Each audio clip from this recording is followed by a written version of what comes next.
Jadi momen Sumpah Pemuda ini adalah momen kita bersama, di mana kita bisa mengisi Sumpah Pemuda ini dengan cara kita bersama-sama. Kalau hari ini kita di tengah dilanda pandemi, maka kita harus berdaya dan juga kita harus bangkit dari pandemi ini, sehingga kita bisa sama-sama membangkitkan ekonomi di Indonesia, khususnya di Provinsi Sumatera Selatan. Sebelum kita memulai dialog dan diskusi kita hari ini bersama dua narasumber ini, sudah ada Mbak Leriva, ini milenial banget, dan juga ada Mbak Sasa, izin saya panggil sapaannya aja Mbak ya. Dan juga sudah datang teman-teman dari Kesultanan Palembang, RM Pawas Diraja, ada juga Mas Glenn, ada para pejabat dari Pemprov Sumatera Selatan yang hari ini berkesempatan hadir dalam agenda kita hari ini mengisi Sumpah Pemuda. Dan juga teman-teman dari komunitas YouTuber Sriwijaya, dari kawan-kawan komunitas Jeep, dari para UMKM yang sangat kita banggakan hari ini bahwa di tengah pandemi ini mereka coba bangkit agar bisa tetap bertahan. Sebelum mulai, saya pengen teman-teman semua yang ada di sini berdiri dulu, karena saya akan memandu untuk kita sama-sama mengucapkan Sumpah Pemuda. Kalau belum berdiri semua, belum kita mulai. Tolong yang di depan juga, hormati pejuang kita, hormati pahlawan kita. Kita berdiri dulu hari ini. Semuanya ya. Tolong juga berdiri. Sumpah Pemuda. Kami putra dan putri Indonesia. Mengaku bertanah bertumpah darah satu, tanah air Indonesia. Kami putra dan putri Indonesia mengaku berbangsa satu, bangsa Indonesia. Kami putra dan putri Indonesia menjunjung bahasa persatuan, bahasa Indonesia. Assalamualaikum warahmatullahi wabarakatuh. Waalaikumsalam warahmatullahi wabarakatuh. Jadi habis dengan semangat dong. Enggak, izin Mbak ya, saya berdiri Mbak ya. Kalau nggak berdiri nanti nggak asik kita jadi diskusinya hari ini. Jadi jangan terlalu tegang-tegangan. Alhamdulillah hari ini teman-teman mengisi Sumpah Pemuda di tanggal 28 Oktober 1928, sekarang 28 Oktober 2021, dua tokoh Provinsi Sumatera Selatan, dua tokoh milenial yang akan mengajak kita sama-sama bangkit dari pandemi ini melalui ada Mbak Sasa dari UMKM, ada Mbak Leriva juga dari Lenturi Center Foundation dan Duta Anti Narkoba. Kita akan diskusi sama-sama ya. Nah, sekarang saya boleh duduk lagi nih.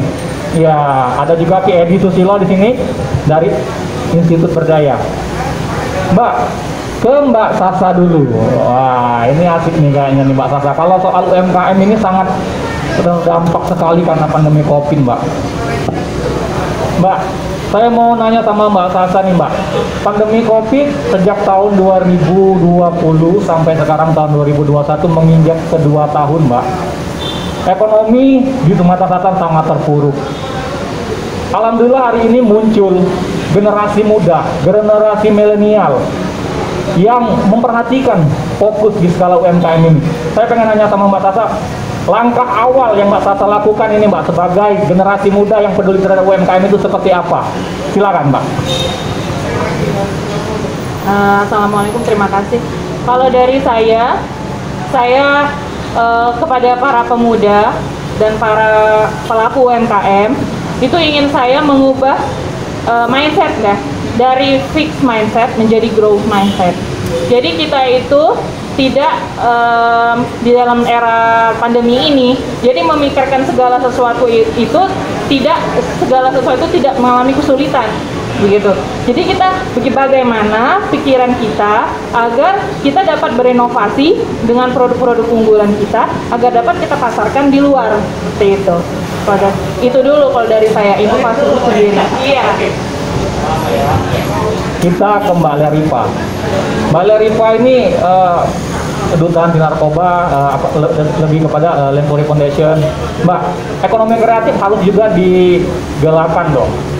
Di tengah pandemi saat ini, ekonomi kreatif salah satunya digitalisasi menjadi salah satu corong utama nih bagi kemajuan tidak hanya UMKM, berbagai sektor sangat berpengaruh sekali. Mbak, kepedulian Mbak Leripa sendiri nih Mbak terhadap generasi muda kira-kira ini bagaimana sih dalam membangkitkan berkaitan dengan Mbak Sasa tadi membangkitkan UMKM melalui literasi secara digital?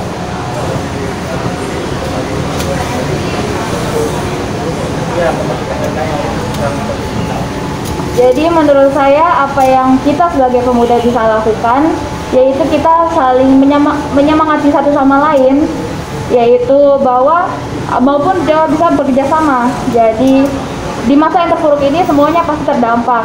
Nah, di sini peran-peran kita adalah menjadi pahlawan bagi lingkungan kita, yaitu kita bisa menyemangati teman kita, keluarga kita, orang tua kita dalam melakukan usaha. Kemudian, kalaupun memang kita tidak melakukan usaha di era digitalisasi ini, semuanya itu bisa dilakukan melalui sosial media. Nah, di sini peran-peran kita selaku pengguna sosial media, yaitu bisa membantu teman kita maupun kerabat kita yang memiliki usaha UMKM, itu kita bisa membantu mempromosikannya. Tidak perlu followernya harus 50.000, 100.000.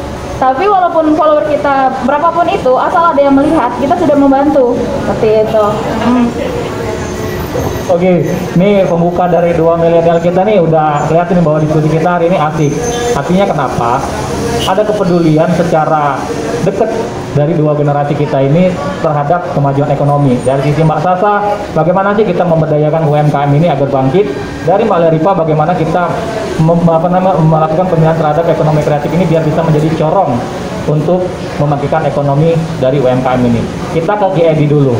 Nah, ini GED nih lebih kepada sosial. Bagaimana sih teman-teman nih dari GED sendiri merangkul kedua belah pihak ini?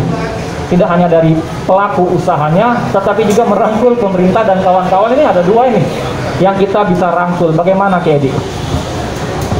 Ya, jadi sebenarnya simple Mbak, teman-teman UMKM ini kan tadi sudah dijelaskan panjang sama Mbak Sasa ya soal dampak pandemi yang bertubi-tubi ini gitu kan. Dan terbukti memang di dalam dampak pandemi yang bertubi-tubi ini yang paling bisa bertahan tuh UMKM gitu kan. Pedagang-pedagang bakso di pinggir jalan gitu kan, pedagang-pedagang kecil, terus imbasnya teman-teman ini akhirnya berkreasi gitu kan. Seperti kalau kita lihat di depan kita ini punyanya Mbak Ade, UMKM punyanya Mbak Ade ini dia membuat tas-tas dari bahan-bahan rajutan kira-kira gitu. Terus ini punyanya Sultan tuh anaknya yang punya gitu kan Mbak. Anaknya yang punya. Nah, mbaknya juga masih muda gitu kan, merajut terus teman-teman juga teman-teman muda semisal mereka mengupayakan bagaimana jualan itu. Nah, lalu apa yang dibutuhkan? Sebenarnya yang dibutuhkan oleh teman-teman UMKM itu akses kayaknya. Jadi akses bagaimana supaya produk-produk UMKM misal kuliner dan lain sebagainya ini yang banyak. Di sini nih, ini yang berjualan kuliner itu ada 5 pedagang UMKM gabung jadi satu berjualan dengan harga UMKM. Jadi kalau Pak Dirga suka punya tempat rahasia, mudah-mudahan di sini salah satu tempat rahasianya gitu kan. Makanannya enak-enak gitu kan, juga ada produk-produk UMKM yang lain dan harganya harga UMKM kira-kira begitu. Jadi itu yang pertama. Terus yang kedua itu butuh memang teman-teman ini disalurkan soal pemasaran tadi itu, soal promosi. Syukur-syukur juga teman-teman yang semisal UMKM-nya ini memiliki standar kualitas ekspor bisa terekspor gitu kan. Walaupun memang kalau produksinya belum cukup banyak ya, karena teman-teman UMKM ini biasanya mereka yang modalnya seadanya kan. Seperti itu. Jadi tapi kalau semisal kita bisa menciptakan pasar bagi teman-teman UMKM, mudah-mudahan pasar ini bisa terus memacu mereka untuk bisa berproduktif lebih kira-kira begitu. Jadi itu Mas YouTubernya lagi sibuk. Ya, itu. Oke, jadi ini artinya bagaimana merangkul kedua belah pihak nih, ya, dari pelakunya sama dari pemerintahnya. Pemerintahnya di sini ada yang mewakili ini dari Mbak Sasa sama Mbak Lerifa ini kayaknya nih, yang menjadi corong bagaimana menyampaikan aspirasi dari teman-teman UMKM terhadap kebutuhannya terhadap pemerintah gitu kan. Nah, balik lagi ke Mbak Sasa nih Mbak. Mbak Sasa, UMKM ini kan perlu perhatian yang serius nih Mbak. Ya kan, bagaimana mereka itu bisa kembali produktif dalam membangun usaha mereka. Dalam membangun usaha mereka itu biar bisa berdagang lagi, berjualan lagi. Langkah-langkah yang Mbak Sasa lakukan sendiri itu seperti apa nih Mbak? Dari apa namanya itu ISCB kalau bahasa Inggrisnya. Oh salah. Iya. Jadi itu gimana Mbak langkah-langkahnya Mbak? Jadi langkah konkret dari ICSB sendiri itu kita memiliki program yang bekerja sama dengan Grab Indonesia. Itu seperti aplikasi namanya Sumsel Mall, itu sudah di launching pada saat saya dilantik jadi koordinator wilayah ICSB. Jadi segala pelaku UMKM baik dari sandang pangan itu gratis boleh daftar di Sumsel Mall. Itu kita bantu memasarkan produknya. Iya benar. Jadi nanti jadi di bawah naungan dinas UKM itu juga sudah banyak itu UMKM itu otomatis langsung ke ICSB. Nah, jadi tadi saya bilang sama Kedi, boleh daftarin aja di dinas UMKM karena nanti akan langsung otomatis ke ICSB juga. Nah, karena saya memiliki Sumsel Mall itu. Nah, sebentar lagi saya kemarin juga ICSB juga sudah bekerja sama dengan blibeli.com. Nah, jadi kita bekerja sama ya karena selagi pandemi ini kita tidak mungkin selalu menunggu untuk mengadakan stand atau mengadakan bazar-bazar atau selalu nempel di acara pemerintah maksud saya. Jadi dari ICSB sendiri saya sudah meluncing Sumsel Mall secara gratis untuk para UMKM untuk memasarkan produknya. Dari Grab Indonesia membantu menyalurkannya. Jadi mereka ada deliverynya. Begitu. Sudah ada di aplikasi tapi baru ada di Android. Iya, boleh di-download. Sekalian promosi. Ya, sekalian download di Android ya, di Play Store. Sumsel Mall. Iya, sudah saya launching di bulan Januari 2021. Iya, nanti kok belum ada di Apple sayangnya. Nanti baru ini lagi ini. Oke, siap. Tentunya dalam mempromosikan itu perlu meningkatkan kemampuan dong Mbak Sasa. Mbak Lerifa ini perlu meningkatkan kemampuan dari pelaku UMKM itu sendiri. Nah, kadang-kadang UMKM ini kan gaptek nih. Pandemi mengajarkan kita bagaimana untuk cakap digital. Ya kan Mbak? Jadi ini perlunya sinergi. Kalau Eja sekarang kan sebagai ketua komunitas YouTuber Sriwijaya, yang alhamdulillah di dalam situ ada 200 kawan-kawan peserta YouTuber dan kita punya namanya Yayasan Sriwijaya Millennium Movement Mbak. Alhamdulillah juga dipercaya sama teman sebagai direktur eksekutifnya.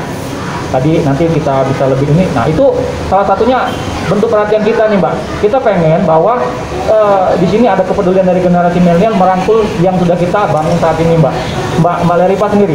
Bagaimana cara Mbak Lerifa dalam menggandeng kaum milenial dan UMKM ini membangkitkan ekonomi yang sudah dipegang sama Mbak Sasa agar bisa tidak hanya di skala Sumatera Selatan, di nasional, bahkan bisa sampai ke kancah internasional. Ini gimana Mbak?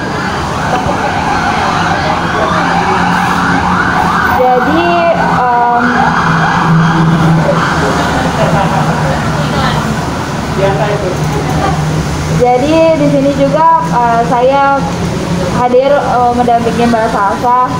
Mungkin sebentar ada klarifikasi soalnya tadi tadi agak typo ngomongnya. Jadi Mbak Sasa ini ketua ICSB. Ya, jadi Indonesian Council for Small Business atau simpelnya kita biasa sebut UMKM. UMKM. Nah, jadi kalau dari saya itu tentunya saya tidak bisa melakukan ini sendiri dan perlu sinergitas dari komunitas maupun pemerintah. Nah, di sini datanglah peran Yedi, Kak Reza sebagai ketua-ketua komunitas, kita sebagai sama ketua komunitas dan komunitas lainnya yang belum sempat hadir. Jadi kita saling menggandeng komunitas kita dan menggandeng anggota kita hingga kita bisa bersinergi membuat program yang tentunya nanti bisa kita suarakan ke pemerintah. Jadi sebenarnya kadang inisiatif itu tidak melulu harus datang dari dinas yang terkait dulu, tapi juga dari kita. Yang penting kita harus konkret dulu dalam melaksanakan program yang akan kita lakukan, kemudian kita bisa mengajukan ke pemerintah. Jadi semuanya merasa terangkul dan tentunya termotivasi untuk melakukan gerakan yang positif.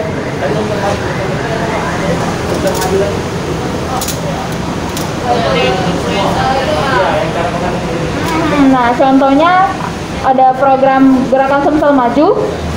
Nah, Gerakan Sumsel Maju itu datang dari tagline Bapak kebetulan Pak Gubernur, yaitu Sumsel Maju untuk semua. Nah, jadi semua lapisan masyarakat itu harus maju tentunya. Dan gerakan ini akhirnya menggait komunitas dari influencer, kemudian admin Sumsel, dan juga nantinya mungkin dari YouTuber dan forum masyarakat berdaya dan lainnya. Untuk kita saling bersinergi, kita membuat program yang tentunya kan memberdayakan masyarakat seperti itu. Oke, jadi tadi udah tahu nih ya bahwa corong kita ada di generasi milenial, ada dua generasi milenial kita yang memang bisa menghimpun dan bisa mengedukasi kawan-kawan UMKM, kawan-kawan generasi muda, komunitas menjadi dalam satu wadah gerakan Sumsel Maju untuk semua. Ini langsung ketuanya Mbak Sasa, Mbak Lerifa. Nah, itu memang programnya ada ya? Oh, memang sudah ada programnya, ya. Oh ya, siap. Nah, jadi langsung dalam pemilihan Pak Gubernur nih teman-teman semuanya ya. Nah, kita langsung mau ke diskusi aja Mbak ya. Jadi di sini ada teman-teman dari UMKM, dari kawan-kawan komunitas boleh, dari komunitas YouTuber, dari JIP, atau dari pelaku UMKM ini boleh bertanya kepada tiga narasumber kita yang hari ini yang udah menyempatkan waktunya. Silakan kalian bertanya, mungkin kalian mau bertanya tentang bagaimana sih Mbak bisa bergabung di Sumsel Maju tadi, Sumsel Mall tadi seperti apa, atau juga bisa bergabung di gerakan Sumsel Maju. Nah, itu silakan saya berikan kesempatan kepada yang hadir di sini untuk bertanya. Silakan, siapa boleh? Ya, silakan yang bertanya. Dari pelaku UMKM boleh, dari YouTuber Bun boleh bertanya Bun. Nah, itu salah satu vlogger juga itu Mak. Kalau kuliner mau bertanya sama Mbak Sasa sama Mbak Lerifa boleh dipersilakan. Yuk silakan mau bertanya. Kita kasih kesempatannya. Yuk, ini. Ke depan sini. Nih salah satu anggota di komunitas YouTuber Mbak. Itu Pak. Assalamualaikum warahmatullahi wabarakatuh. Sebelumnya saya perkenalkan, nama saya Bubun dari komunitas YouTuber Mbak. Kebetulan pengurus di bidang edukasi Mbak. Sedikit yang ingin saya tanyakan, banyak juga boleh kan Mbak ya? Jadi untuk UMKM Mbak, di tengah pandemi yang seperti ini nih, UMKM yang seperti apa sih yang baik buat masyarakat? Apa yang mengenai kuliner atau yang mengenai selain dari kuliner, atau yang lebih dominannya buat masyarakat agar lebih bersemangat untuk ber-UMKM itu apa sih UMKM yang baik nih Mbak? Kira-kira Mbak seperti apa? Iya. Oke, terima kasih Mbak Reja. Dan itu UMKM-nya sebenarnya Mbak. Ya. Kira tadi kau nak nanya soal YouTuber bro. Ngelihat Mbak Sasa di sini kau nak jadi UMKM kayaknya. Nih silakan teman-teman, satu lagi kita sebelum kasih jawaban dari Mbak Sasa dan Mbak Lerifa, silakan. Ya boleh. Yang belakang dari UMKM mau nanya permodalan ini bisa kayaknya nanya. Atau yang depan sini nih, dagang boleh, yuk. Ya udah, yuk silakan nanya. Ini yang depannya aja nggak apa-apa. Dek, nggak mau nanya. Kita langsung kasih aja dulu sama Mbak Sasa. Siapa? Mbak Ade. Oh ya, silakan nih sini. Kayaknya kalau dia nggak mau bertanya, nggak mau nunjuk ya, kita yang nunjuk dia ya. Silakan Mbak. Assalamualaikum warahmatullahi wabarakatuh. Saya Ade Kurnia, salah satu owner dari Rubiga Handmade. Saya nggak cuma sekedar bertanya, pengen juga sedikit sharing nih. Kita ini kan dari UMKM ini agak rada kesulitan nih apalagi di saat masa COVID-19. Jadi untuk tinta dari pemasaran, pendapatan bahan, dan untuk pengolahan pun kita agak sedikit bermasalah. Dari yang bahan itu harganya melonjak naik, terus lagi dari karyawan yang rada agak kayaknya nggak bisa dipertahankan nih misalnya.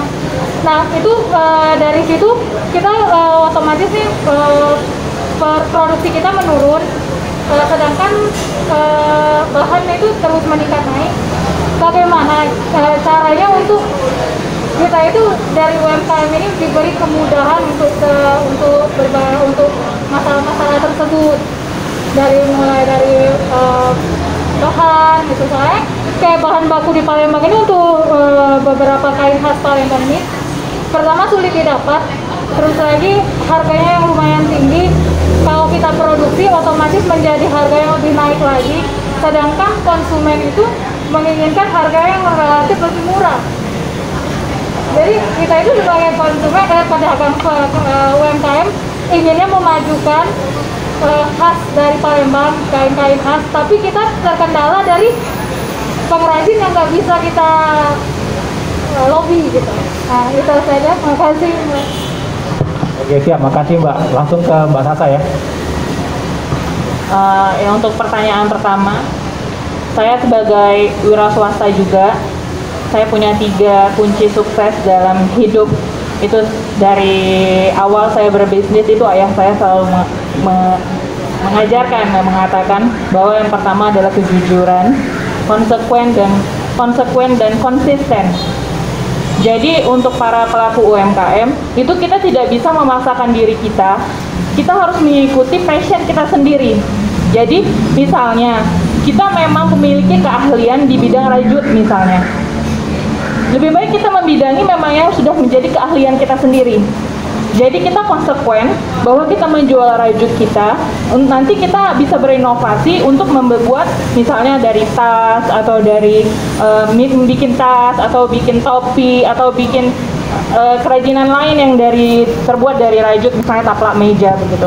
Nanti dari hasil produk yang sudah kita hasilkan itu kita bisa nanti berinovasi ke depan, nanti bekerja sama juga bisa dengan pemerintah untuk memasarkan produknya. Jadi kalau kita tidak menjual sesuai passion kita sendiri, itu saya rasa sulit, karena nanti misalnya ya hari ini kita lagi tren buat pempek, nanti kita buat pempek, sedangkan kan banyak yang lain yang buat pempek. Terus nanti yang lain mau bikin topi, ntar kita ikutan juga bikin topi. Jadi lebih baik kita menjual memang produk yang menjadi passion kita sendiri, begitu. Insya Allah kalau misalnya kita memang tergantung dari passion kita, itu kita bisa membentuk dan maksudnya tenggelam gitu di dalam yang memang yang kita minati begitu. Iya, jadi nah kalian jawab pertanyaan yang kedua. Itu memang Mbak sekarang ini menjadi masalah juga untuk para pelaku UMKM. Tapi dari kita sebagai ICSB itu kita selalu mendorong. Jadi di Dinas UKM itu di ICSB juga tersendiri ada komunitas. Misalnya ada komunitas pengrajin Mbak. Nah jadi nanti mereka sama-sama saling membantu gitu Mbak. Nah, jadi bukan saya mau mempromosikan program saya Sumsel Mall itu, bukan.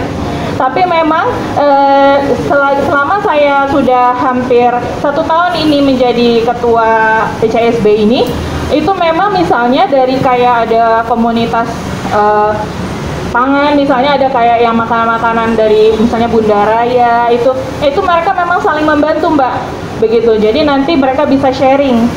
Misalnya yang ini punya pengrajin pewarna alam begitu Mbak. Jadi kan nggak selalu ya warna ini, biasa ada pewarna alam gitu ya Mbak. Nah jadi nanti dari pewarna alam bisa kerjasama sama Mbak gitu. Jadi untuk menekan harga juga. Jadi memang selalu saya bilang kita harus ada wadahnya dulu Mbak, gitu. Jadi kita harus bergabung dulu di komunitas, sehingga nanti komunitas yang akan bersinergi dengan dinas atau dengan ICSD sendiri untuk membantu para pelaku UMKM-nya sendiri, begitu. Ini keren nih, langsung tentu tangan dulu dengan Bapak Sasa ini. Ya, jadi udah kelihatan bahwa dalam upaya membangun dagang tadi, usaha tadi, itu harus sesuai passion Mbak ya. Harus passion sama diri kita sendiri. Nah, tentunya juga ini akan didorong oleh Mbak Sasa dengan ICSB-nya ini, dengan Sumsel Mall-nya.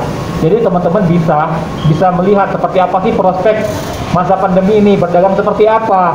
Jadi nggak mesti kita itu ngikut-ngikut orang Pak ya. Kalau bahasa tadi, ini jual pempek semua. Padahal itu bukan passion kita, kayak gitu. Iya, jadi jangan sampai ikut-ikutan. Mana passion kamu? Yuk kamu bikin seperti itu. Walaupun memang dari kecil ya, lama-lama besar. Semua dari kecil gitu kan. Nggak ada langsung besar. Ke Mbak Leripa tentunya dalam hal ini butuh teknik pemasaran melalui digital karena milenial, ya kan? Nah, gimana teknik pemasaran yang dilakukan kira-kira dari Mbak Leripa sendiri? Tapi mungkin agak menarik juga dari pertanyaan yang pertama, mungkin walaupun sudah dijawab oleh Mbak Sasa, saya ingin juga menambahkan. Jadi kalau menurut saya, kalau UMKM yang baik itu bukan dari jenis benda apa yang dijual, tetapi dari kualitas dan pemanfaatannya. Selama barang itu tidak akan membawa influence negatif, itu tentu adalah produk yang bagus. Nah, tetapi seperti ini, benar kata Mbak Sasa tadi, tentunya itu sesuai dengan passion. Nah, tapi bagaimana kalau misalnya passion kita itu ternyata sudah pasaran? Nah, kan misalnya udah ternyata passionnya jual pempek, tapi udah banyak jual pempek. Nah sekarang, iya, nah jadi inovasi apa yang kita bisa berikan di passion kita itu? Apa sih yang membeda kita dengan produk-produk lainnya seperti itu? Kemudian sebenarnya tidak sedikit keluar dari kebiasaan atau zona nyamannya. Nah, tetapi yang harus diperhatikan adalah kualitasnya. Jadi UMKM ini walaupun barangnya harganya miring, kemudian modalnya juga tidak sebesar komersil, tetapi kualitasnya harus bagus dan harus bisa bersaing gitu. Nah, itu menurut saya mengenai apa UMKM yang bagus. Kemudian tadi kalau pemasaran, nah kalau pemasaran tentu kita harus selalu mengikuti berjalannya waktu gitu. Kita tidak bisa seperti dulu, kalau zaman dulu kan hanya ada billboard, kemudian iklan koran maupun di iklan TV itu kan, dan itu pun dilakukan oleh usaha yang sudah komersil. Nah, tapi zaman sekarang ini kita kan ada sosial media, dan platform itu tidak hanya satu, ada Instagram, YouTube, Facebook, Twitter, yang juga masih banyak penggunanya gitu. Nah, di sini pasti kan banyak yang paid promote, kemudian endorse. Itu memang salah satu cara endorse, cara pemasaran yang paling efektif di zaman era sekarang ini. Nah, tetapi kan kadang ada juga red card itu kan. Nah, itu kita melakukan aja ya, mungkin sebagai YouTuber juga sudah sering menghadapinya kan. Nah, jadi peran dari kita sebagai komunitas maupun sebagai influencer itu, kita juga harus ada gerakan sosial yang kita lakukan gitu. Tentu sebagai influencer ataupun selebgram ataupun seleb dari platform lainnya, itu kita harus tentunya ada juga tujuan kita untuk menghidupi, ada juga yang menjadi profesi tersebut untuk menghidupi kebutuhan gitu. Tetapi tidak salah juga kalau misalnya diseliti dengan kegiatan sosial, yaitu misalnya melakukan dari Sriwijaya Millennial Forum itu membuat program endorse gratis, program paid promote gratis untuk UMKM seperti itu. Ada. Jadi kemarin juga sempat pada awal tahun 2020 seperti yang Mbak Sasa pernah lakoni. Jadi Mbak Sasa ini pernah juga jadi adminnya Pak Gubernur. Jadi pada awal tahun 2020, pada saat awal pandemi ini datang, Jadi Pak Gubernur membuat program yaitu endorsement gratis oleh Gubernur. Iya, iya. Jadi iya, nah setelah itu akhirnya banyak juga teman-teman influencer yang tertarik melakukan ini gitu. Nah itu sih menurut saya. Oke, thank you Mbak Sasa. Jadi lebih kepada pemanfaatan ruang digital ya, bagaimana mempromosikan usaha yang dibangun sama UMKM. Nah tentunya nanti juga ada pelatihan-pelatihan khusus yang mungkin nanti bisa disaring dari teman-teman yang ada di depan sini, sini juga gitu kan. Nah, peran serta kita semua dalam membangkitkan UMKM agar bisa lebih maju lagi. Kiedi, ya ini closing statement nih buat Kiedi nih kayaknya. Oke, dan 2 pertanyaan teman-teman tadi kamu harus menanggapi dengan bijak dan seksama, Ki. Silakan, Ki. Mbak Iva kan beliau ini duta anti narkoba ya sekarang Mbak Iva. Kalau anak muda ini produktif, secara otomatis dia akan mengalihkan dari dunia itu. Gitu. Jadi kita memang butuh misal sosok-sosok muda seperti Mbak Iva ini untuk bagaimana juga menginspirasi masuk di dunia UMKM, karena memang cara untuk mencegah itu salah satunya adalah membuat orang produktif. Masih ingat fenomena ini Mbak Sasa? Fenomena batu ake. Nah, fenomena batu ake itu sempat menurunkan angka kejahatan sangat signifikan. Ya. Iya, dilihatkan di sini. Jadi artinya apa? Artinya poin ketika masyarakat kita produktif, ketika anak-anak muda kita produktif, disitulah hal-hal negatif akan turun gitu kan. Dan ini juga akan sangat membantu, misal selain di Mbak Sasa sebagai yang membidani UMKM, juga Mbak Iva yang membidani duta anti narkoba. Karena ketika semuanya ini berjalan dengan produktif, apalagi kalau sering dikatakan oleh ahli-ahli itu kan, ini era bonus demografi, yaitu meledaknya angka usia produktif di satu negara, maka solusinya adalah diproduktifkan, yaitu diberdayakan supaya anak-anak muda ini mampu menuangkan idenya, mampu menuangkan gagasannya, mampu menuangkan kreativitasnya, sehingga bonus demografi itu nanti ke depannya akan menjadi satu hal yang bermanfaat dan membuat bangsa kita ini menemukan puncak keemasannya gitu kan. Nah, ada misal gini, kalau saya pernah ini kan dapat cerita dari guru saya waktu sekolah dulu. Jadi gini, kalau hidup itu tirulah cara hidup cicak. Nah, kenapa harus cicak gitu kan, nggak niru buaya gitu kan. Jadi cicak itu tahu di mana ada lampu, di situ ada nyamuk ya kan. Cicak-cicak di dinding, hop, lalu ditangkap gitu kan. Nah, jadi anak muda sekarang itu harus begitu gitu loh. Jadi dia harus meniru cicak. Jadi nggak perlu harus nunggu ada, kan malu misal gelar sudah sarjana gitu kan, nunggu ngantri di satu jabatan atau perusahaan, atau nunggu PNS antrian sampai puluhan ribu gitu kan. Kita malu sama cicak gitu kan. Cicak itu tidak sekolah gitu kan. Cicak itu tidak belajar, tapi dia tahu gitu kan, di mana ada lampu di situ ada nyamuk, ada makanan, kira-kira gitu. Jadi nah, fungsi UMKM itu salah satunya itu, fungsi keberdayaan itu Mbak. Jadi kita ingin gitu kan menghadapi bonus demografi itu, kita anak muda itu nggak bingung lagi gitu kan. Kita anak muda ini bisa produktif, di mana ada lampu di situ ada nyamuk, kira-kira gitu. Di mana sebenarnya dimanapun itu bisa menjadi peluang kita. Nah, kalau angka produktivitas ini maju tinggi, maka angka seperti narkoba, kejahatan dan lain sebagainya ini turun. Dan ketika UMKM ini maju dan berdaya gitu kan, inilah kemajuan bagi Sumsel Maju untuk semuanya ini. Jadi gitu. Jadi Sumsel Maju ini bisa tercapai kalau menurut kami di Forum Masyarakat Berdaya itu ya kita harus produktif gitu kan. Kita harus produktif, kita butuh orang-orang, figur-figur seperti Mbak Sasa, seperti Mbak Iva untuk terus mengkampanyekan, mempromosikan bahwa Sumsel Maju untuk semua itu salah satu syaratnya generasi muda harus diproduktifkan, sehingga cita-cita kita secara bersama-sama ini yang dicita-citakan oleh Bapak Gubernur Haji Herman Deru itu bisa tercapai, bahwa Sumsel Maju benar-benar untuk semua lapisan masyarakat gitu guys. Luar biasa, kita harus kasih tepuk tangan dulu buat 3 narasumber kita hari ini. Kayaknya kita cukupin aja ya kayaknya Mbak situ ya. Mungkin Mbak Sasa pengen duduk dulu di King Sudirman, mungkin sebelum cicipi dulu makanan UMKM bareng bapak-bapak sekalian juga di sini. Dipersilakan. Jadi mungkin itu diskusi kita hari ini. Bagaimana sih kita bisa membangun ekonomi UMKM dalam membangun ekonomi dengan membagikan UMKM.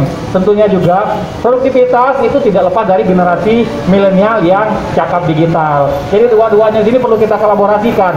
Sinergi dari masyarakat dalam mencari peluang dalam membangun ekonomi, peran serta dari komunitas dalam bagaimana merangkul pelaku-pelaku usaha, dan serta juga peran serta dari generasi muda bagaimana sih mempromosikan usaha-usaha yang telah dibuat oleh UMKM kayak gitu kan.